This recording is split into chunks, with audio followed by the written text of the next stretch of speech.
Viewers, একটা video shoot করলে বিশেষ করে অনেক মেগাবাইট হয়। তবে এই ভিডিওটা যখন আপনি আবার এডিটিং করেন বিভিন্ন সোশ্যাল মিডিয়ায় আপলোড করার জন্য, তা দেখা যায় এডিটিং করার পরেও কিন্তু অনেক মেগাবাইট হয়। এই ভিডিওর এডিটিং করার পরে অনেক মেগাবাইট বিশেষ করে থাকলেও সেটা কিভাবে কমাবেন এবং কমানোর পরে ভিডিওটি আপলোড করবেন, তাই না? অনেকেই যারা জানেন না সাধারণত কিভাবে এই ভিডিওটি কম্প্রেস করতে হয়। এই ভিডিওটির নিচে দিকে দেখুন ভিডিওর সাইজ লেখা আছে, দেখুন হাউ টু ভিডিও সাইজ লেখা আছে। ওইখানে আপনি ট্যাপ করলে একটা ভিডিও আপনি দেখতে পাবেন।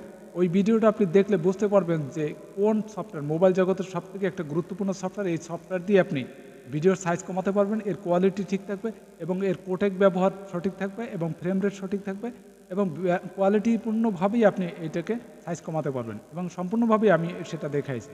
অবশ্যই ভিডিওটি ভালো লাগলে চ্যানেলটি সাবস্ক্রাইব করে রাখবেন, লাইক দিয়ে জানাবেন এবং কমেন্টে আপনার মতামত জানাবেন কেমন লাগবে। ঠিক আছে?